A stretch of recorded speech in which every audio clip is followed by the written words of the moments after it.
Hello, everyone. Welcome to episode 238 of Pencils and Lipstick. I am Kat Caldwell. It is September 23rd as this podcast episode goes out.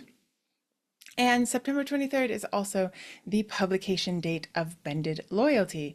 You can see it there if you're on YouTube. You can see it right there. There we go. Up close and personal, it is here. I am so excited for this book. It is the first main book of the Bended duology. There is the prequel called Bended Dream, which I have in ebook only. I do have the print cover, but I haven't done that yet. Anyway, you can get the prequel and read it for free for being a listener of the show. The links are in the show notes below. And I would recommend, if you want to read it, especially in ebook form, to go get it. It is sort of that launch price of $2.99, and that's not going to last forever. So if you are excited to read a story about family betrayal and how Tristan overcomes his brother's decisions shattering his dreams, Tristan's dreams, you need to pick it up because it's, helpful to me. just on a side note there, but you want to be part of the reading club. And then you want to read it before Bended Love comes out. I can't do the mirroring thing. There we go. It's over there, right next to it. So Bended Love comes out on October 21st. So Bended Loyalty is not a romance. It is not a romance. It is what I would call a family drama action book. There's boxing, there's music, there is family betrayal, and lots of secrets that have to unravel in order for Tristan to really figure out where he belongs in the world now that everything has been turned upside down by one decision by his brother. So you can click the links in the show notes below. Thank you to everyone who has pre-ordered the book. That was very sweet of whoever it was that did that. Quite a handful of you did it. Anyone who supported me in the Kickstarter, that was amazing. I learned a ton from it. You took a chance on me getting that sort of put together and sent out to you guys. The people who supported me on the Kickstarter already have their books, their copies. A couple of them have already finished reading and they've given me reviews, and you guys are so sweet to do that, and I really, really appreciate it. I'm very excited about this series. I want you guys to know, as you're writing your books, as you're publishing your books, maybe some of you are much farther ahead than me in how many books you're writing and publishing out there. There's never like a perfect book. Like there's never perfection in which your book gets to. It's kind of like when you're buying your wedding dress. You find the dress that you love, right? And then you stop shopping. Right, because you don't want to find one that's better.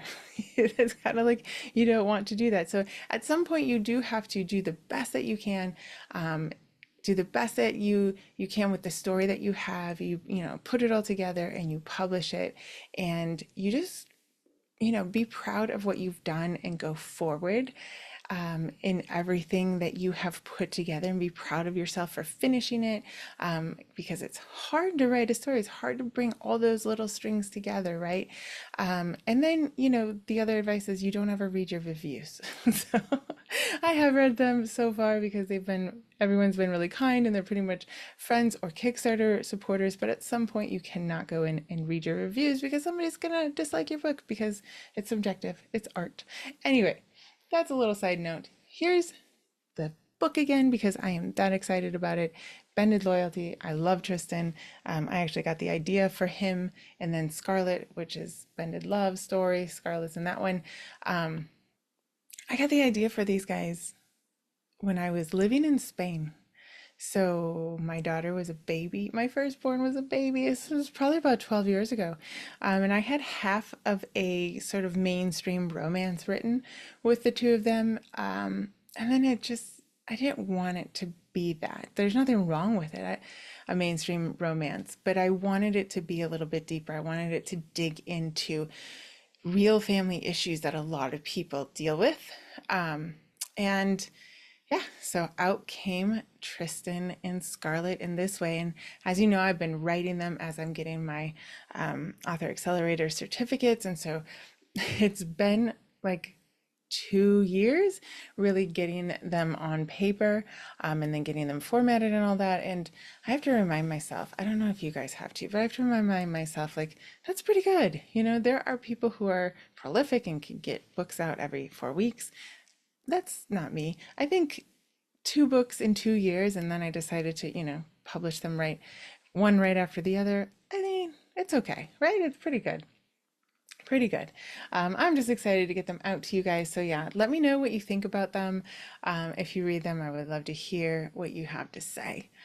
So today we are talking with Sarah Elisabeth Sawyer, and speaking of people who are super prolific and maybe getting books out there just, you know, every day, we're talking about dictation because Sarah Elizabeth has really invested in learning dictation and figuring out how to use the tools properly in order to write kind of anywhere she is.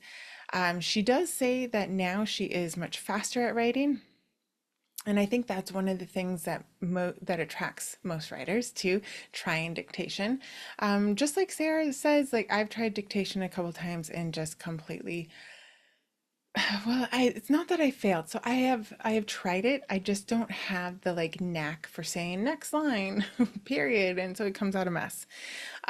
So we have a open conversation about this, about how she got into it, how she learned the right tools, and then how and why she wants to actually teach other authors about it. So I have heard about dictation many times. I have not seen anyone else teaching authors how to go about learning this process. And Sarah does it in pretty much a week. She gives you a really, a boot camp, she calls it, just this intense week in which you learn all about the tools and how to dictate. She also has a course, an online course, if you want to do it a little bit slower. But the boot camp starts in October, and I will be there. So if you are interested in learning dictation, I am definitely interested in sort of tweaking how I do it so that it doesn't come out a mess like every time.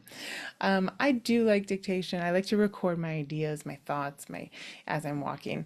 But I wouldn't mind learning how to do full scenes. So all of the links will be in the show notes below, where you can find out more about Sarah, where you can find where to sign up for her boot camp. And I recorded an interview with Sarah where she talks about her books and her writing journey about a year and a half ago, probably. So I will find those links as well and put them in the show notes.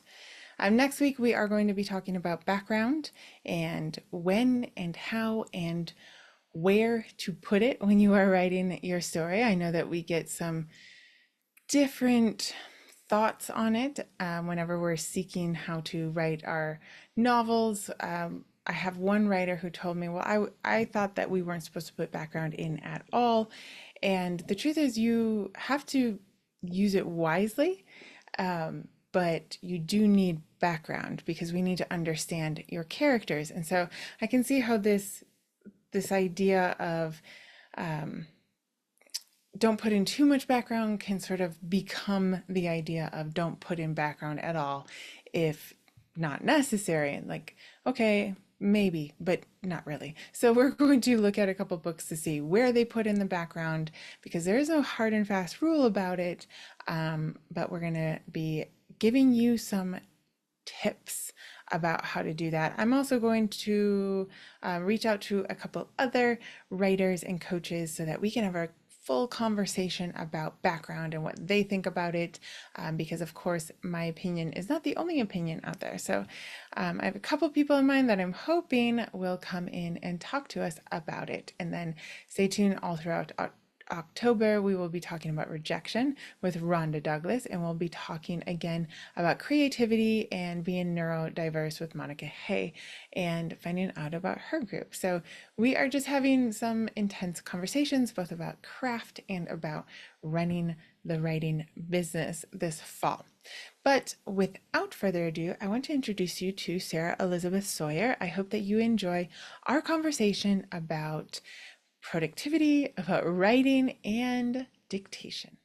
Exactly. Hello, Sarah. How are you doing today?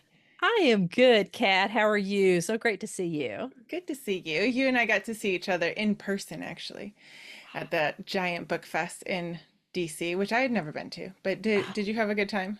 the National Book Festival. It was fantastic. They said Is it like national? That's what it's called? it's Oh the my God. National Book Festival put on by the Library of Congress, and someone said that it's like the Super Bowl for readers, and it truly is. I mean, thousands of people there. It was a blast, and it was so So fun to many get to talk people. to you.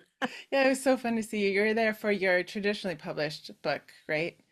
Yeah, my first nonfiction book and first traditionally published book, Otis W. Leader, The Ideal American Doughboy. So it was a World War One historical biography. Historical biography. That's so cool. I had never seen something like that set up. They have like, for anyone who hasn't been there, like people representing per state, right? That's kind of Hmm how it was set up. And then they had the like everything. I mean, they had a million things there. I'm gonna have to Yeah. go someday and like I didn't know what I was getting into when I went.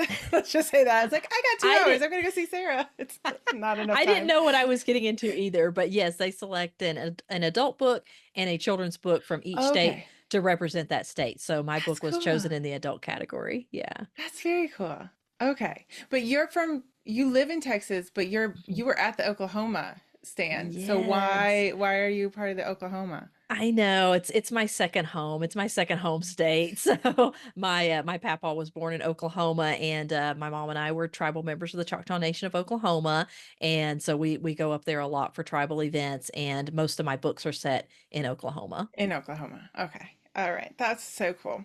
It was fun to see you there. But we are going to talk about other things today, obviously. But so I kind of wanted to have you on to talk about how we get our stories on to paper, I guess first digitally, right? Like digital paper and then real Mhm. paper. How did you start to become a writer? Like what pinpointed moment in your life do you see as like that beginning of being a writer? hmm So I wrote my first story when I was five, and which There was we which go. was really fun. I started as early as I could.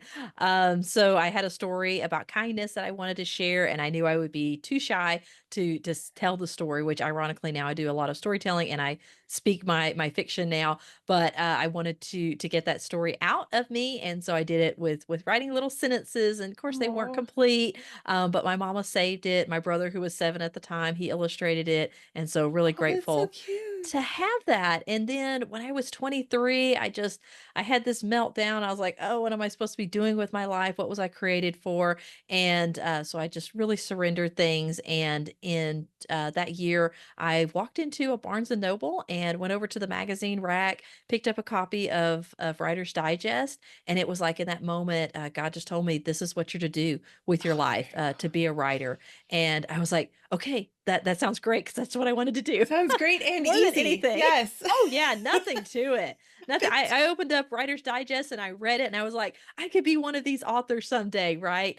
And so this month, in the September October edition of Writer's Digest 2024, I'm in there as the featured indie author. So it's really full circle. I'm so That's so grateful. cool. So How yeah, exciting. just really blessed to have been on the journey for the past 15 years of writing. Oh, that's so Well, exciting. longer than that in writing, but writing seriously as a career. Right, right, right. Like that from that 23-year-old to now. Like that's so cool. So how did you get into Writer's Digest? Did you make it a like an ambition? Like I want to be in Oh, Writer's Digest? no, not at all.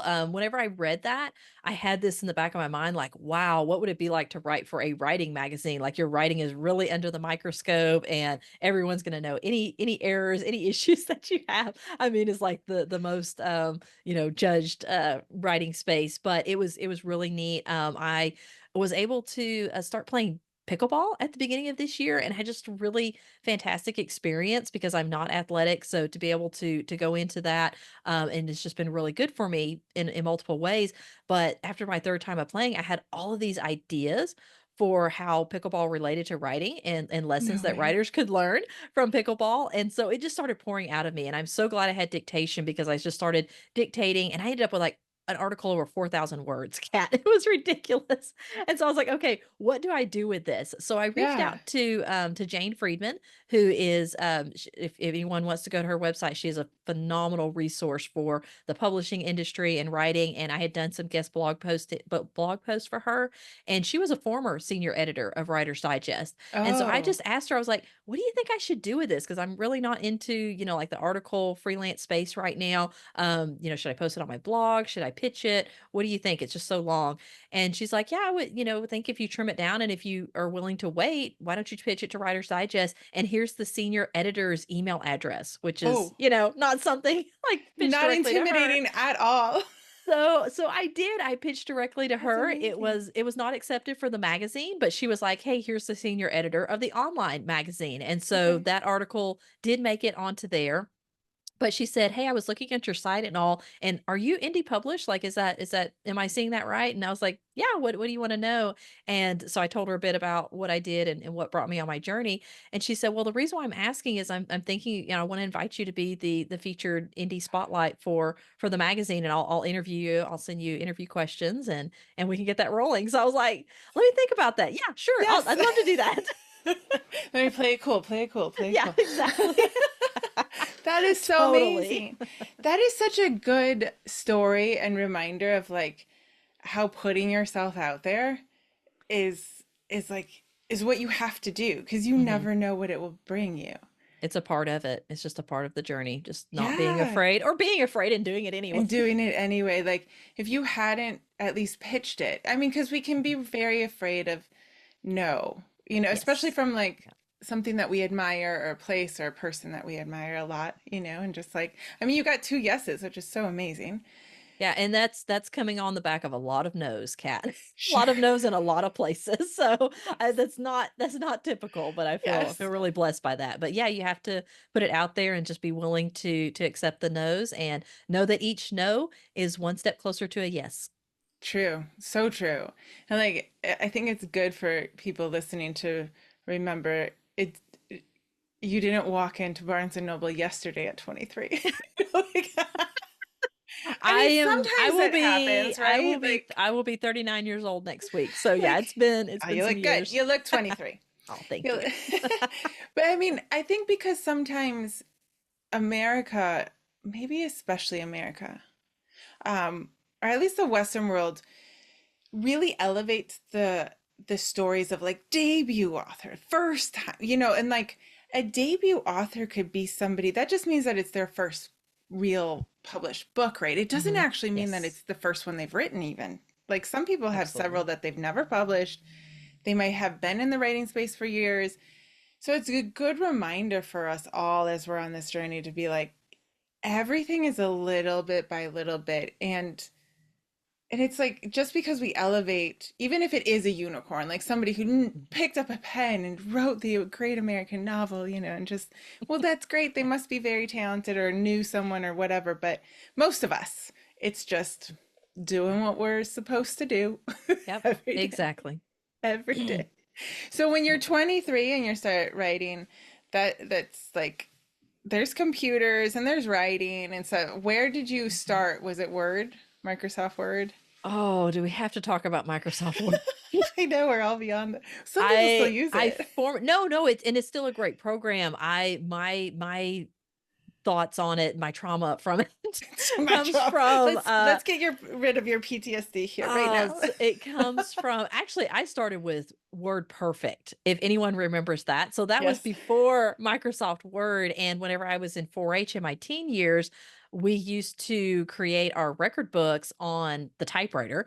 And then we moved to Word Perfect. And wow, we were uptown doing it on the computer. And that was such a nightmare with photos. But I formatted my first book using Microsoft Word. And that was such a So horrible. nightmare. So So yes, I'm very horrible. grateful for the tools that we have now. But whenever I started writing, whenever I was young, of course, I was handwriting and throughout my teen Mm. years, and then learning to type on the old Canon typewriter before personal computers were really a thing and had Right. not made its way into our household yet. So Right. I learned to type on a typewriter and then moved to computers, desktop, and then Yeah. laptops. And So like going to college with your floppy disk and then it corrupting. Yeah. yes. Oh gosh. Cause you kept taking it in and out too many times or whatever. Like life is hard, okay? For anyone listening.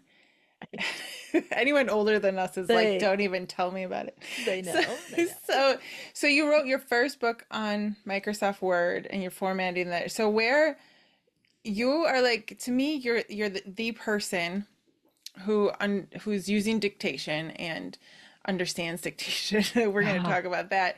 Is there something in between Microsoft Word and finding dictation? So I'm now on Scrivener.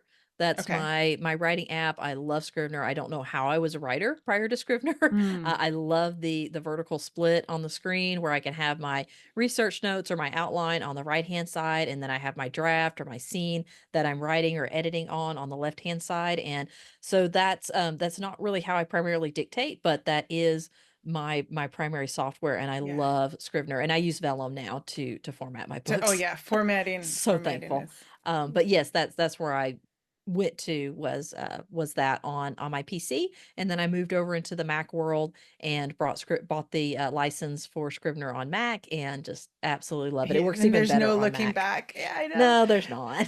So when I bought Scrivener at first, I first saw it and I was like, oh, it's you buy it for life, unlike Word that Yeah. tries to get me to renew it every year. Mhm. Um, but okay, so I don't think I'm unusual in this story. I first bought Scrivener and then I opened it up, was completely intimidated by it, closed it up, and went back to Word. You know, Yes. and I know other people like that. So when you first found it, like, are you very techie? Do you like dig into it and you figure it out? No, I am not techie at all. I have forced myself to become more techie and to Yeah. become more of a geek to try to make my life easier in a lot of things, or I just couldn't afford, to have someone build my website and create my email, list and all of Yeah. these things. So I had to learn those, but it's still just, oh, it tears my brain up. So with Scrivener, I actually have a mini course. So over on fictioncourses.com/dictation, authors can get a free mini course, and it's Oh, called okay. Scrivener plus dictation power combo. And I created that because whenever I was teaching dictation, I did most of my demonstrations on Scrivener. I know not everyone uses that, but I did have a lot of Scrivener users, and they were like, we want to see more of what your process is specifically with Scrivener and dictation. So there's Interesting. a bit of Scrivener training on there and the iOS app and syncing that. So, and then just how I use it with dictation. But I'm also looking to create another, a little bit longer course on how I use Scrivener very simply. I do not use all of it has so many powerful functions, and I use, I don't know, maybe 20% of the Mm, functions available yeah. on Scrivener, and it's still way more powerful for me than Word or any other Yeah. program that I've used for writing. So I do love Scrivener, and I will look at teaching Scrivener to simplify it for authors, and knowing that you don't need to know what all those little icons and bells and whistles are on Scrivener to get a ton of value out of it as a writer. I love it. I can move around chapters, which I Yeah. find amazing because there are Yes. times that you think of something and you write it, and then after a few days you go, "Oh, that should actually go there." Mm, And instead of copy yes. pasting and wondering if everything got pasted and you just move the whole chapter. It's so amazing. I do not know how I lived before Scrivener as a writer. I How I know. created novels. It's just amazing. I know. You just kept writing. It just kept going. It's Yes. like- Making the mess bigger and bigger. I know. So, what about editing? Do you edit on Scrivener? Like, is there a function in there for your editor to edit? Like, not you, I but like if you're oh at the oh editing To stage. send it to the editor? I don't think so. I I would say don't think so that's either. one issue with Scrivener that would be nice is if you could share a Uh, project in Scrivener. I don't think that they've overcome that yet. So I usually export it to into Microsoft Word. Word, or yes, I still use Word. What can Me I say? It's too. still your foundation, and Google Docs as well. Yes. So I'll transfer it to my editor in one of those two Do ways. you transfer it in Google Docs? I'm always like it's still the cloud, Mm, right? I'm always like, yeah. I don't It's want it very on there. hesitant. I do it more for shorter pieces like blog Yeah, posts or, yeah. freelance articles, that kind of thing. For my novels, yeah, I usually do stick with Word. I do. For some, I feel like it's safer. Yeah, It's and there's like, also some questions about copyright with Google Docs and yeah, so yeah, it's it can be Google. yeah, it's very cloudy there. We don't know. With all the problems with AI and whatever. So, Well, well, we said the word AI. I said the word, but technically, all of this is AI, right? It's just our use of technology. So you have decided to use dictation. I've seen you around here, and I am. Um, I've been. I need to join one of your boot camps because we've talked before about how I can't yes. quite figure it out. So how did you get into dictation? Because I've heard a lot about it. I think every writer has. Mhm. Wouldn't that be nice if I could just write? Mhm. So why did you dig into it and figure it out? Yeah, I mean, authors that could dictate for me were like a dream. Like that was the ultimate level you could reach is You're dictation, there. right? You It's reached it. like you just you've done it, you've arrived. And so I would hear those author stories and I would be like, "Okay, I am going to sit down and master dictation." And I would try it, my brain would freeze up and I was like, "Okay, well, that's just not for me. I can't do that." And so that was one of my blocks to it. Another one was before we just had Dragon Dictation. That Yeah. was, you had to spend hundreds of dollars on a very expensive software. And I was like, ooh, should I, try to invest in that? Should I save up for it? Should I, put that on my Christmas list or Yeah. something? And then I was like, but what if I spent all that money and then I still am not able to dictate? Right. What if I still can't master it? And so there's tons of blocks. And I actually, as I've been teaching authors, I've discovered I really did have a lot of more blocks than I thought Mm, around dictation. It was when I did finally kind of give it a go and get things working. It was just this mess. And it was such a big mess. I was like, is this really going to be worth it? Like, it's right. just, it comes out a hot mess and I have to spend all this time cleaning it up and all. And is that worth it? So, That's the biggest block I think yeah. people like one of the big blocks is Hmm. if I try to do it, I forget to say next line, period, blah, blah, blah, whatever it is. And it does Hmm. become a mess at Yeah. first. Yeah, and I teach authors, how to overcome number Okay. 1, how to make it where it's not such a hot mess. Like Okay. we Yes. spend a lot of time on accuracy and punctuation and things Okay. that you can do to make your dictated text come out cleaner. And then Okay. the other thing is I teach authors to do their cleanup immediately after their writing Oh, session. So budget it in, do your cleanup, not editing, but just cleaning up your dictated words. And so I went from about 50-50. So I would spend 50% of my time dictating and then okay. about 50% of my time on cleanup. Now it's more like 90-10, 80-20. Oh, So I wow. spend much less time on cleanup because I have increased my accuracy level. It is Okay. coming out much cleaner and it's also doubles as a light editing session. So there's that benefit.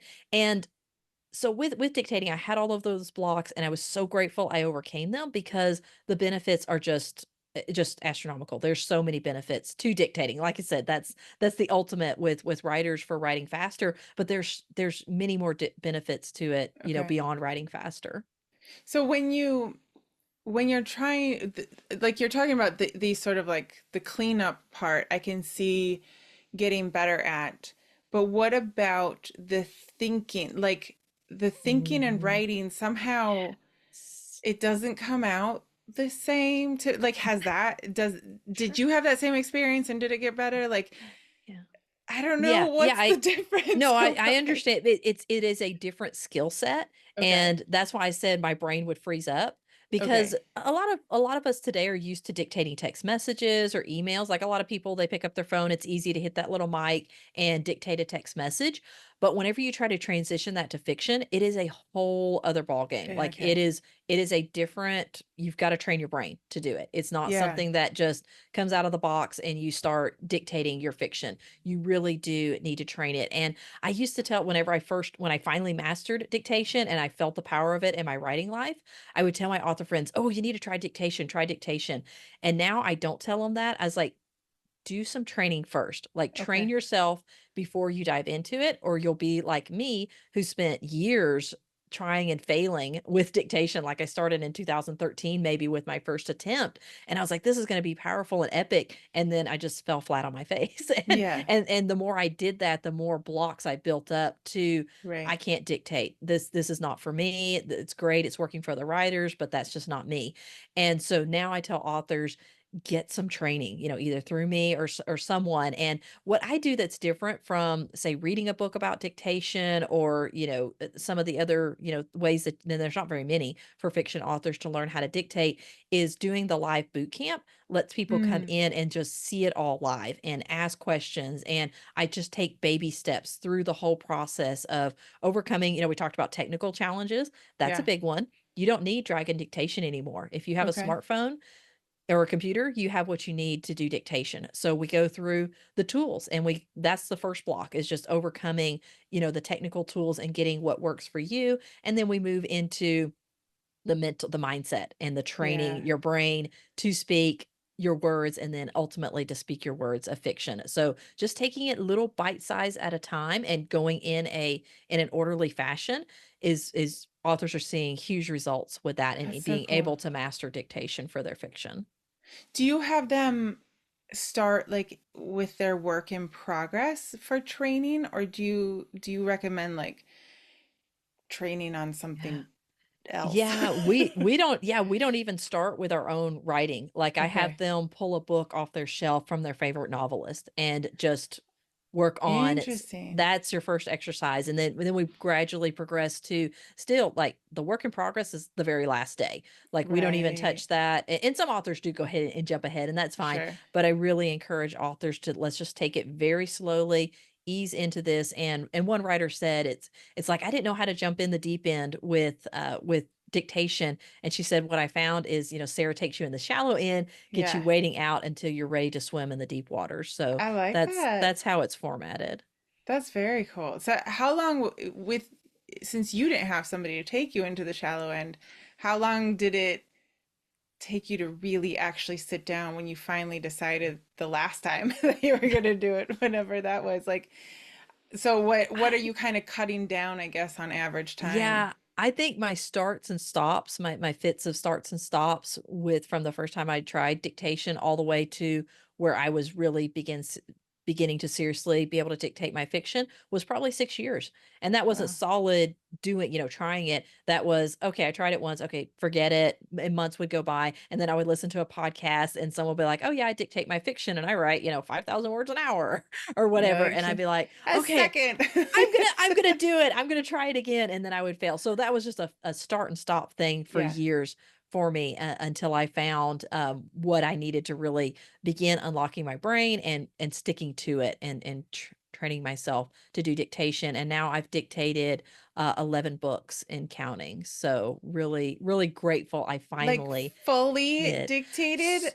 all the first drafts. So there were nine novellas and two novels in there that I dictated. Girl, oh my So gosh. yeah, I'm so grateful. My writing speed doubled.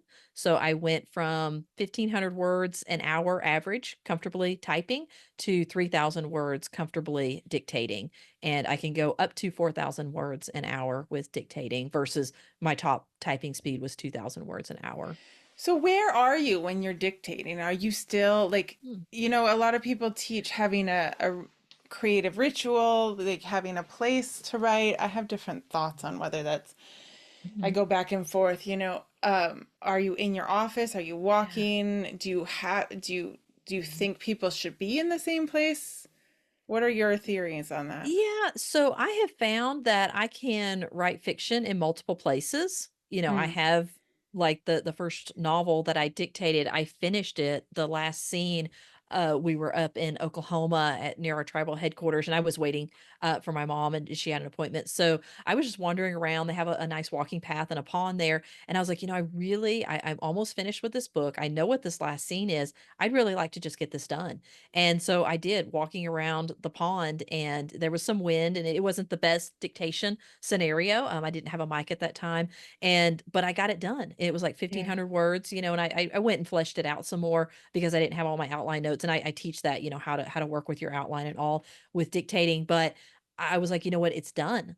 And that wouldn't have Right. happened if it wasn't for dictation. But to your question, is like, is if you have to have a routine, I think it's good, if you have a Mm. certain spot, to trigger your brain that, yeah, it's time to sit down and write. But don't feel like if you have opportunity or inspiration to write in another situation that you can't do that.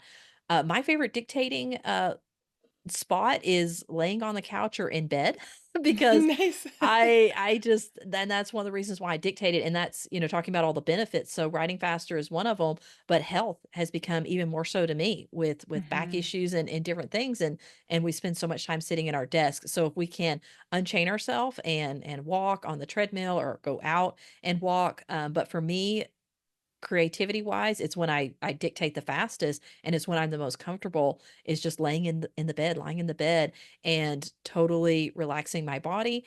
And overall, I feel less tired after dictating Interesting. versus physically typing. So Yeah. so that's been a huge health has been a huge benefit for me with dictation. Yeah, I can see how that would be. Like that is always my my start again, once again to it. Like, okay, I have to move, something's going on and Mm. I'll be on my phone. I think even still, even if it's not completely fleshed out, like you said with your last chapter, when you have that inspiration and that idea, if you have all the ideas out, it's so much easier to go and like fill it in. The worst as a Yeah. writer is to, go through it and then a day later when you have your computer, go, yeah, I forget. Like, it's the worst. I had the whole scene in my head. It was I know. fleshed out, brilliant dialogue, and you get to your computer and you're like, Right. it's gone. It's I just completely know. gone. And as they say, you can't edit a blank page. So if you So have true. something down, you can get started to work on So it. true. So when you have your first draft, then the work on the computer starts. Yeah, I do my Okay. revision primarily on the computer. So dictation is a powerful, powerful tool for that first draft. I use it some in revisions, and I cover that a bit in my course, my full course on dictation. But I do use it some in the revision process. But it is primarily my main my first draft tool. Right, right. It's very cool that you do that. We've Oh, I keep going back and forth. I want people to listen to this and like have another one of their fits and starts, try the dictation. So, because you think about like half the time when you are, it's not so much the fear of the blank page, I don't think. I think sometimes you just have so many things to do. Most of us writers are running other businesses or working full time or running children or taking care of people, Mhm. right? So like you have a million things to think about. And when you finally get down to sit down to write and you're like, yeah, I don't, where's the Yes. space to Yeah. get into the story, right? And Hmm. then weirdly enough, you'll be bathing the child or washing the dog or cooking the food and you think of it, right? There it So like, is. okay, now I'm gonna talk to myself out loud, like try to remember it later. I'm gonna work it out. But if you had the dictation tools, you would actually have it Yeah. Yeah, like my permanently. first successful time of dictating, actually dictating a scene of fiction, because I'd done, like I said, some nonfiction dictation with, text messages and stuff and just Hmm. practice.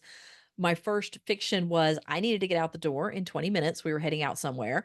But I had inspiration hit right then. Of course, Of you're trying course. to pull yourself together. Where's the purse? Where's the keys? I've got about 20 minutes, and there's the inspiration. And I had a sink full of dishes. And I was like, I can't leave dishes in the sink. Like that's become like one of my no non-negotiable habits. And it still happens, but I'm like, I can't leave the house and there's dishes in the sink. So I was like, okay, I've got a scene that I would really like to capture at least some notes on, Right. and I've got dishes, and I've got to be out the door in like 20 minutes. And so I was like, you know what? I am going to try to dictate this. I'm just going to give it a shot. I've been practicing, I've been doing this training. I have the inspiration, I have the entire scene, it's in my head. Let's just try it. So I use my earbuds, which I don't recommend now, because it just doesn't pick up really well. I recommend getting a headset mic, but it's what I had. So I started my recording device on my phone, put it in my pocket, put my earbuds in, and started speaking while I was doing the dishes. It was definitely talk about a hot mess. It was a hot mess, but it was backstory Right. for my story. So I wasn't planning. So the pressure was off. I wasn't planning to use it for anything else. And I was like, I finished it, hit the transcribe, headed out the door, came back, checked it. I checked it later, and it was like over 1,200 words. And I was In like, 20 minutes. that would not have happened Right. otherwise, had I not, yeah, and just it was like 20 minutes. And like I said, it was really sloppy. It was terrible writing, but it was there, It and was I was able there. to get that backstory out. Right. And that way I could move on with where I was at with outlining my main novel, because I wasn't into that work in progress yet. So it moved me forward in my Right. project, and I was like, this is powerful. This is It really, really is. powerful. So yeah, my first session, like you said, we're busy. We have lives, we have other things going on, and dictation just really frees you to get writing in other times and places that it's physically impossible to type. Yeah, that's amazing. Okay, so you teach authors because you're kind to us and you want Oh, you want to help us instead I of just do. saying do this. I have listened to podcasts where they talk about, because very prolific authors, many of them dictate. Not all of them, amazingly enough. Like some of them still get like 7 books out a year and they type it all, which Mm-hmm, mind-boggling, right? But hmm. many, I think Michael Laron is known as like the dictation. I almost said dictator. He's definitely Oh, we not a use that dictator. term. We say, He's it's like awesome. you're the dictator of your fictional world. But yeah, I kind of veer away from that term. Funny. Okay, Michael Laron, if you're actually listening, which you're not, but it's all right. He is like the king of dictation, I would say. Or he was the one that was talking about it years and years ago. Yeah. So Mhm. I think he does most of his books. Anyway, prolific, like writing a Yes. lot more, right? So, um, how do you teach people? How do you have this set up? Is it just, Hmm. you know, is it one-on-one? Is it group? How do you have that? Hmm. And where can we sign up for this? Yes, and I was gonna say this would be a great next step if you wanna take the next step on your dictating journey. And this is, like I said, I did create this boot camp because I just have a heart for helping authors shorten that learning curve that I had, Yeah. and just the frustration with trying and failing and all. So I wanted to shorten that up and just really give authors a solid resource. And I spent Mm, honestly a few years thinking about what would be the best format for this. Like you said, is it one on okay. one? Is it group coaching? Is it like a course? Like, what is the best way? And I was like, I really think a live event that brings authors into the room via Zoom, and just them being able to see it in action, step by step, taking it slow, having a community, having a place to ask questions was the way to go. So I Okay. decided to do a boot camp, and it runs for 5 days. I run it in April and October. So the next one is coming up October 21st, 2024. And then I'll have one around the same, I think it's April 21st of 2025 will be the next one. So we start off, we'll have a pre-party and just kind of kick things off and talk about, what's your vision for your writing life, with once you've mastered dictation. And then day one, we get into, the tools, and it just progresses through each day. We start on a Monday and go through Hmm. Thursday, and then give everyone a weekend break to catch up on assignments, because I teach for about 30-45 minutes, and we do some Q&A. And then I give you an assignment, which doesn't take long. It can take anywhere from 10 minutes to 30 minutes. And some authors will spend the entire day because they're just wanting to experiment with all the different Right. tools, really see what works for them. So some authors will spend more time on it. But generally, you're looking at about an hour and a half commitment each day. And then you have the weekend to catch up on your assignments, watch the replays if you're not able to join live, because even if you're not, like I said, that's the most powerful, is if you can come in Hmm. live. But I have authors in Australia and New Zealand and the Right. UK and all over the world. So a lot of them do it via the replays. And then at the end, the very last assignment, we look at dictating your first scene of fiction. I also have a private Facebook group that I open up during the boot camp. So you can go in there anytime, whatever your time zone is, and post your assignment, post what maybe you're struggling with, or Right. if you've had successes, you're like, hey, here's how this app is working for me. So it's really Nice. a great community. If you're not on Facebook, that's fine. It's not a requirement for doing the boot camp. But that is a fantastic option. And then I just added the VIP session. So if you want to upgrade to the VIP, so the boot camp is just $37. I mean, all of that, Hmm. the whole Yeah. 5 days, all of that training, assignments, the community, and all is just $37 for the boot camp, while it's rolling live. After each main session, about 30 minutes or an hour after the main session, we have the VIP, which is group coaching. And that's an Okay. upgrade of $97 if you want to come in there. I did that at my last boot camp for the first time, and the authors absolutely loved it. They were like, this is what Nice. we needed. That one-on-one time. I offer hot seats. So if you want to just come on the mic and talk to me about what your issue is, and I will go one-on-one with you for a couple of minutes and then give you a personalized assignment that I think will really help you break through your personal block that you're having with Nice. dictation. So, like I said, the authors that were in the VIP the last time, they just absolutely loved it. And they were like, this was just so key for us. So that's not something I can do, just for, tons and tons of authors, but for those who want to upgrade to that, that's their opportunity to get one-on-one with me. So that's how I have it. And then I also have a full course called Dictation. So which I have Nice. coined that phrase, Dictation, which is the act of dictating your fiction. So that instead of being a dictator, we're fictators We're now. So fictitious. we're fictating, Love and it. that's your dictating your fiction. So I have that full course available as well. And Okay. it's something that people can jump in at any time and take. But I do recommend at some point you go through the boot camp because it's Right. just such a fun, energizing experience while you're mastering something that, it may be kind of tough for you, the mental aspects, the technology aspects of it. And so it's just a really motivating and inspiring time for authors to get together and work on dictation. Yeah, and it's always nice to talk to other authors who know what you're going through. Like if you don't know any others that are trying to figure out dictation, or if they already have and they don't want to hear it from you anymore, or like, but Right. within the course, that's where you have the like Scrivener teaching and things like that. That's all in like the bigger course. Yeah, so I actually Okay. have 2 courses. I have the on the course side, the Scrivener plus Dictation Power Combo. That's free. Anyone can go sign up for that. It's about 30 Okay. minutes worth of content. So if you're looking for specific on that, and then in the full Dictation course, it has oh my goodness. So I thoroughly go through all the tools that I'm aware of or that I recommend or Okay. that have come through the community. I demonstrate them. So I demonstrate dictating on all of these tools, Nice. how they Okay. can all work together.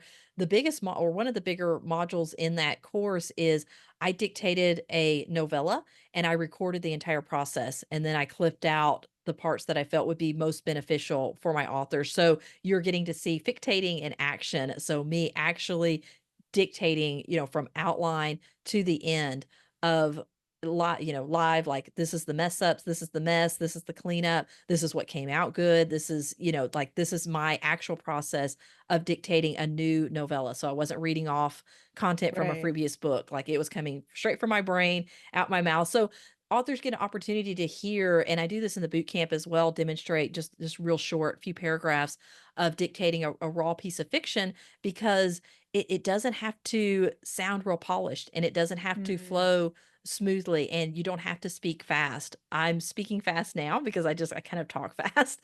But with dictating, I actually speak much slower and I'm Okay. still getting 3,000 words an hour. So it's that powerful. So Wow. authors being able to actually see me dictate or hear me dictate Yes. and go through that process of writing a book with me is, I think, it's just been really powerful for authors. It really starts making things click, and it makes it feel less intimidating because I'm not Yes. intimidating with my dictation. It's like it's very halting. It's a process.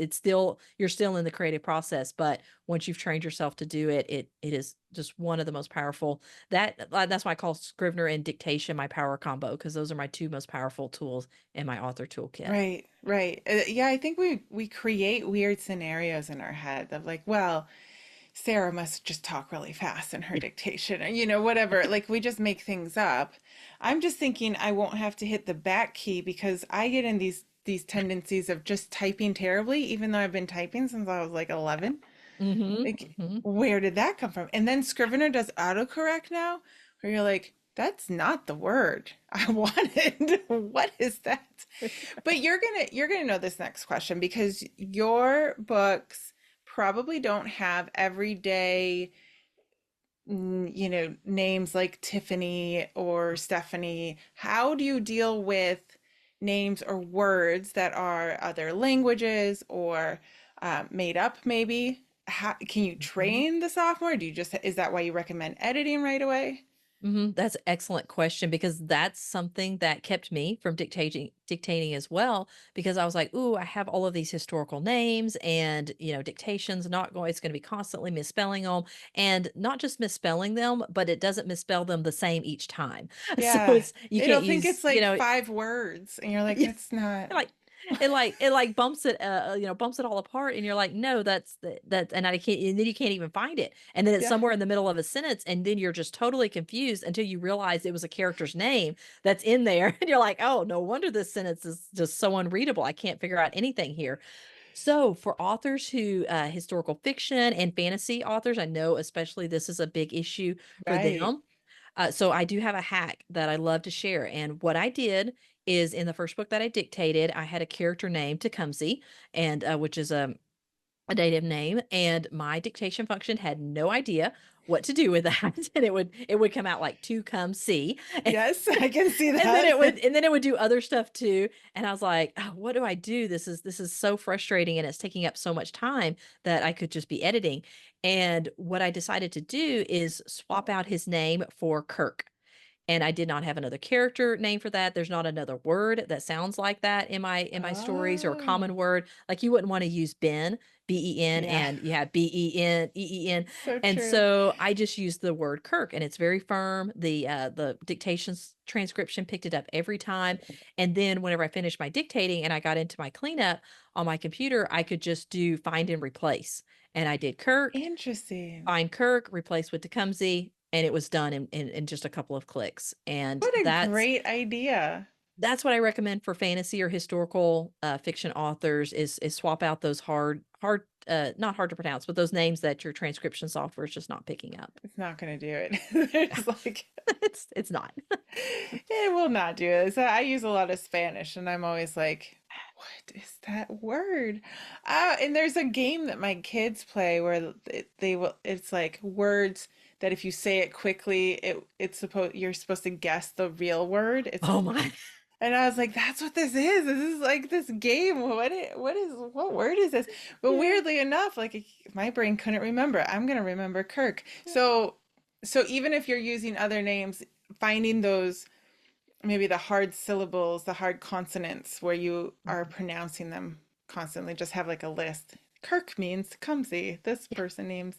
That's a great tip. Yep. Okay, so your boot camp, which is like the live where everyone gets together and you start kind of from scratch, is October 21st. Okay, 2024. 2024.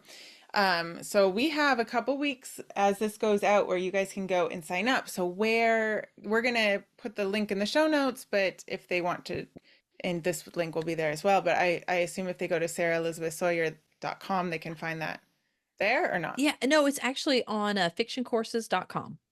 So, which is a Fictioncourses.com. lot easier than spelling out Sarah with an H, Elizabeth with an S, not a As C, Sawyer, Sawyer. I try to make it easy on podcast hosts like the wonderful cat here. I love it. We will definitely have the links in the show notes below, but um, so you guys can go check that out. I will encourage you to sign up for the boot camp. It sounds like fun, honestly. Where you go and It you're is. like, you're not all by yourself, and you can probably share a funny story of how you didn't, how the word Jaime became something else on your transcript. But Yes. I think I will probably see you all there if you guys are going to sign up for it. But just know that your writing journey doesn't have to end with word. It doesn't have to start and end with word.